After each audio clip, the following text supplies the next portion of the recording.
Hello, ladies and gentlemen, boys and girls, cats and dogs, and freaks of nature of all ages. My name is Brian Bad Hippie Jackson, and welcome to my YouTube, and welcome to the return of Bad Hippie's Book of Stupid. Now, if you have never watched the Book of Stupid before, because I've only got 2 episodes up right now, what this is this is just simply where I sit here in front of the webcam and I tell you true stories about the blatant stupidity that I have participated in over my life. Whether it was solo, with friends, with family, doesn't matter. This is just the Book of Stupid. This is just stupid stories. And I've spent the whole week just, beating myself in the head trying to figure out what story I was going to tell you guys today, and I've finally figured it out. I am going to tell you the story of the night that I met Officer Tom for the very first time. Now, to understand this story, we need to hop in the Wayback Machine, and we need to go all the way back to the early 1990s. I was in my early 20s. Now, at that point in time, I was working days at a retirement village doing landscaping, and I was doing part-time work on the weekends at nights, worked for this very small independent production company in Orlando, and I worked the local bars and clubs in the Orlando area doing lights and sound for many of the local bands. Cherry Bomb, Tattooed Mona Lisa, several of the local bands. I did lights and sound for them from time to time. And the point being that I was only a couple of years fresh out of the Army. I had let my hair grow long. I was in full heavy metal hippie mode. I like to wear the brown leather jackets with the tassels on them and necklaces and bracelets and big ass rings on all my fingers, and I was just a party animal. Everybody I hung out with was party animals. That's what we did. When we were at work, we were usually hungover, which wasn't cool, but that's the way it was. When we weren't at work, we spent an immense amount of time and effort trying to make sure that there was not too much blood in our alcohol systems, because can't be having that happening. Can't at all. So the night that I met Officer Tom was my buddy Randy's 21st birthday, and we had gone to a party at a friend of his in St. Cloud. Now, where I lived on the outskirts of Kissimmee, in between Kissimmee and St. Cloud, in the Kissimmee-St. Cloud area, which is just south of Orlando. Randy had an apartment in St. Cloud, and the party that we had gone to was in St. Cloud, so of course Officer Tom is a St. Cloud city cop. And I've never met Officer Tom before, and I had no idea about Officer Tom. And I was about to find out that Randy did know who Officer Tom was, because they had had a few run-ins before. So we had gone to this party, and we had a great time, and we drank all kinds of beer, and we smoked all kinds of weed, and we were all kinds of fucked up. I mean, if somebody had wanted to know my name, I would have had to have pulled my wallet out and looked at my ID to get it right, and I probably would have mispronounced it. They would have been like, "And what's your name?" Oh, let me show.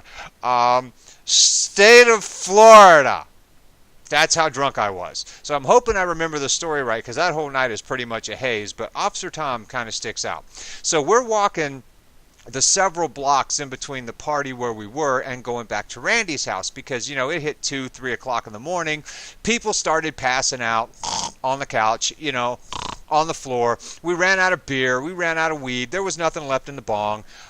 So we decided we're going to go back over to Randy's house, because Randy's got a 12-pack of Budweiser in the refrigerator, and he's got a quarter bag of weed hidden up underneath the cushion of the couch. And so we're walking back to his house, like 3 o'clock, 3:30 in the morning, and we're walking down this street in St. Cloud, and we're walking down the middle of the road trying to balance ourselves on the yellow line. And as fucked up as we were, it wasn't working too well. It had to be a sight. God, I wish we'd have had GoPros back then. That shit would have been so funny to get on camera. So anyways, we're stumbling down the road, and we're wobbling back and forth, and this police cruiser comes by us real slow, and then pulls off on the edge of the road just in front of us. Doesn't even turn the red and blues on, just kind of pulls off, turns the emergency flashers on, but not the red and blues. And we're like, uh-oh, what the hell's going on? Why didn't he turn the red and blues on? Is that good or bad? Is it a trap? Oh my God, it's a trap. So we kind of put our arms back down to our side and start trying to walk a little straighter, which didn't work. And as we get a little bit closer to the car, the window rolls down, and the police officer sticks his head out the window and says, Mr. Randy! Of course, he called him by his last name, but as I've said in a previous video, we have to protect the innocent as well as the not so innocent, so I'm not going to use his last name. We're just going to go with Randy. Mr. Randy! Officer Tom! I know him! That's Officer Tom! He's cool! And Randy wobbles over to the car just as fast as he can. Officer Tom! Mr. Randy, Mr. Randy, you reek of alcohol. Please take 2 steps back. Okay, I'm sorry, Officer Tom. I'm sorry. I'm sorry. Have you been drinking tonight? Hell yes, I've been drinking, Officer Tom. It's my 21st birthday. I am fucked up. Keep in mind that if anybody said that to a cop nowadays, go to jail, right then, right there. Not Officer Tom. See, because back then, the police had the authority to make a command decision, to make the call on the spot. Do I arrest him? Do I give him a citation? Do I let him off with a verbal warning? And you could tell by looking at Officer Tom that when he had been our age, he was a hellraiser too. And he didn't want to arrest us or ticket us for doing the same shit that he did when he was younger, so he had the tendency to lean towards the verbal warning unless we gave him a valid reason not to. I didn't know this that night because this is the first time I'd ever met him. So Randy's like, I'm fucked up. And I'm like, my butthole hits pucker factor 8.5 because I know right then and there, oh my God, we're going to jail. We're going to jail. We're going to jail. Randy, you dumb, drunk son of a bitch. Stop telling him, no, we're going to jail. Settle down, Mr. Randy. Settle down. And he looks over at me and he says, who's the gentleman standing behind you? I don't know. He started following me a few blocks back. Doesn't look like he eat much though, so I think I just might keep him. And I'm like, oh my God, I'm going to jail. Tom actually chuckled at that. It was like, okay. And when he laughed, I was like, oh, wait a minute. Maybe I'm not going to jail. This is cool. Maybe I'm not going to jail. And he's like, come this way, sir, please. And I walk up there. And I look like a little kid that just got caught stealing from a candy store. You know, the only thing that was missing was me kicking dirt with my foot.